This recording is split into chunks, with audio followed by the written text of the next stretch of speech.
Hey guys, Silverwood here, back in with another action figure review. And today we will be, for lack of a better term, wrapping up our looks at the Star Wars Black Series Bad Batch team with the final member of the team that I have anyways. Of course, it's going to be none other than Echo. This, of course, sponsored to us by the fine folks over at Hasbro, as well as the local friend who shall not be named for privacy reasons, because if you guys want to know what your boy is thankful for this Thanksgiving season, it's saving money, especially when this hobby likes to put me in deep credit card debt. Not really, but you know, we do make jokes and have a sense of humor on this channel, and if you don't like that, there's a freaking door right there. See it? Don't hit your butt on the way out. Either way, with the door, of course. But either way, I of course got this guy from my local Ollie's. My local friend who shall not be named for privacy reasons was nice enough to pick it up and drop it off, so thanks to him for that. They did have Omega there, but I don't know if I'll be getting her. I know she's kind of a core character as far as Bad Batch goes, but it's just not... If it was a female clone trooper, I'd probably be more into it, but it's just a kid, you know? She's not a female clone trooper, she's just a kid. Alright, so even if she had clone trooper armor, I'd be more into it, but she's just wearing a coat or something. I don't know. It's boring, alright? Compared to the rest of the team, they're boring, alright? Be honest with you. That said, before we get too far ahead of ourselves, we cut right to the chase, get into the meat and taters of this review, and take a look-see at all Echo has to offer in terms of accessories, starting off with his weird helmet mask, which is kind of a bitch to get on his arse. His head, not his arse, but you know what I mean. Because this little clasp back here, it unpegs so you can put it on, and it's really stiff plastic actually, so you kind of just gotta let it sit and it'll plug itself in. But yeah, I had quite the time trying to get that on there the first time around. Hopefully I can do it again. I said he does come with this little pistol. It's fine. Goes on the holster on his hip there. Also comes his backpack, which has antennas like Tex. And oh, wait a minute, his has a circular peg.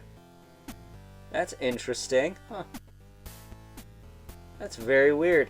His has a circular peg, the rest of them didn't. And then he's got this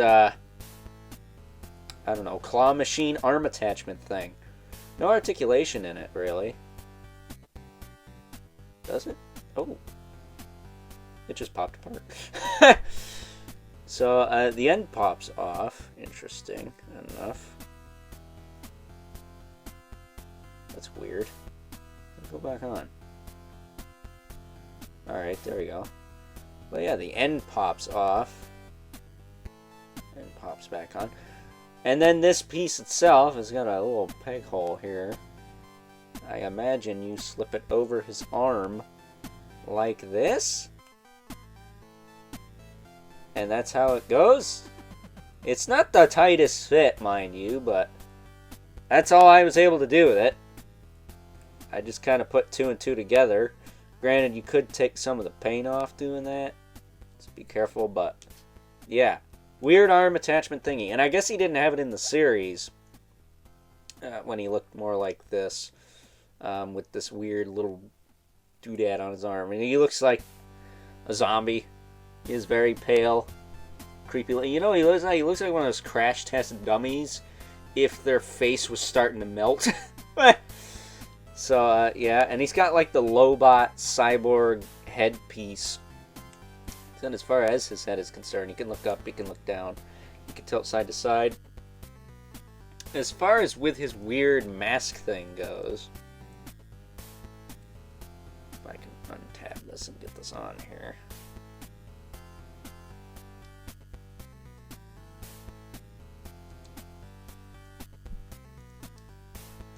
Really gotta wrestle this thing on, man. Not like to go on there. You gotta come here at the back. Kind of trying to get that over there. It is not the easiest thing getting this on.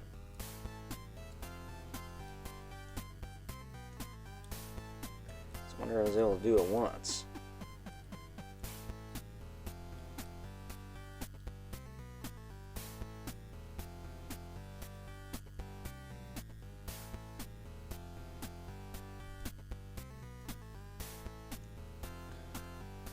I don't know. I don't know if that's on there or not. I can't really get the clasp to line up on the back of his helmet there. That can be easier said than done, man. I had it before I recorded this review, and then I took this thing off like a dummy, and then, yeah, no, it doesn't want to stay on. Yeah, that's really not the best connection there, but as far as his articulation goes with it, it's pretty much the same. I'd say it's a little bit more hindered, but yeah, that's very difficult to get on. That could have been easier. This piece back here should have been longer, if I'm being honest, so yeah, I don't know. I don't know if maybe I have it on wrong or what, but it is not cooperating whatsoever. That's the closest I got. That's the closest I got. I can't get no closer. So as far as his arms are concerned, he just rotates and they will hinge up like so. He does not have butterfly joints either, which is kind of weird. But he does have a hinge in the elbow with rotation on both sides. This piece, I actually heated this up and popped this out. See if this thing like pegged onto a peg, a la Trap Jaw from Master of the Universe. It does not. That said, his hand over here will rotate as a hinge. But I'll be honest with you, I would have preferred if you had the up and down hinge and the trigger hand on this side, since that's where his gun is supposed to go. He does lean forward, he does lean back. Just tilt side to side and rotate. No clicky joint on him. Hips will kick forward, back a little bit. He's got a little bit of out too, despite the fact he's got the skirt going on. He's got a thigh cut, single knee. He's got the big old bulky knee pads too. Swivel at the knee, and some of the tightest feet I've ever had on a Black Series. They will hinge back and forth, and they got a rocker. So that's your lot for Echo. His helmet is pain in the butt. I think that could have been a little easier, but whatever. It is what it is, I'm afraid. I'm afraid. I got it for the most part, but it's going to pop out again. So why don't we just put his pistol in the holster there. As deep as that goes, that feels like it should go in more. I guess so. Huh.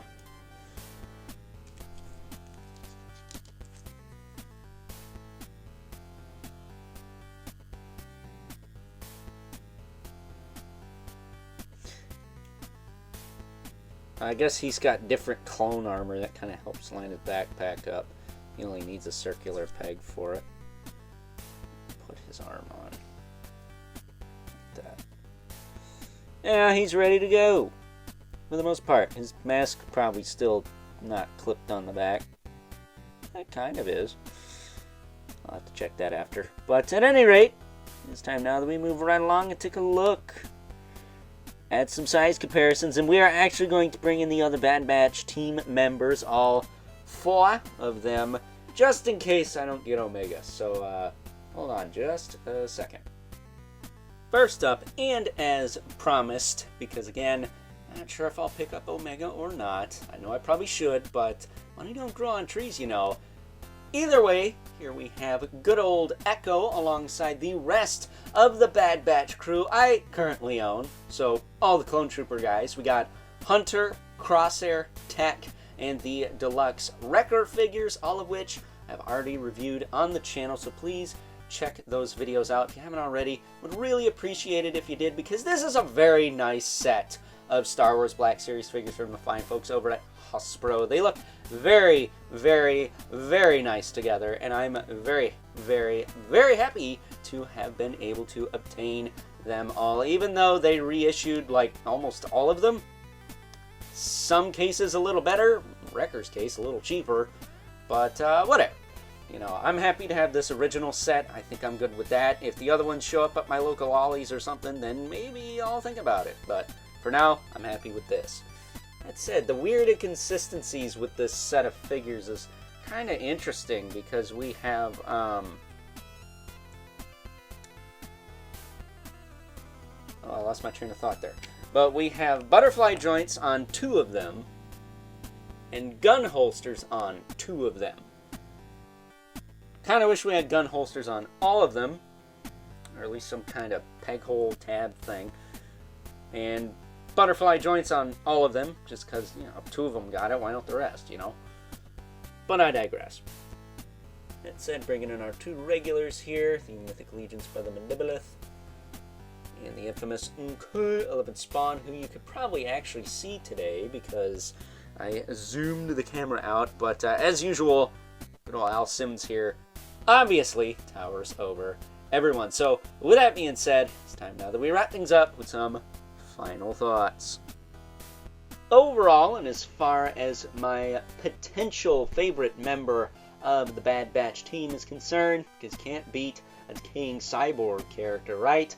I have to say that the fine folks over at Hasbro did a decent job on good old Echo here. Not perfect, mind you. The mask is a little tricky. He's got on his old noggin there, and the mechanical arm attachment, I would have much rather preferred if that attached a la Trapjaw from Masters of the Universe, but it does plug in and stay on for the most part. It's just not the best situation there. That said, he looks like he came right out the show just like the rest of the team. I'm very happy to have him, especially at the price I paid at my local Ollie's, $10. So, with that being said, hope you guys enjoyed this review. Until next time, catch you guys later.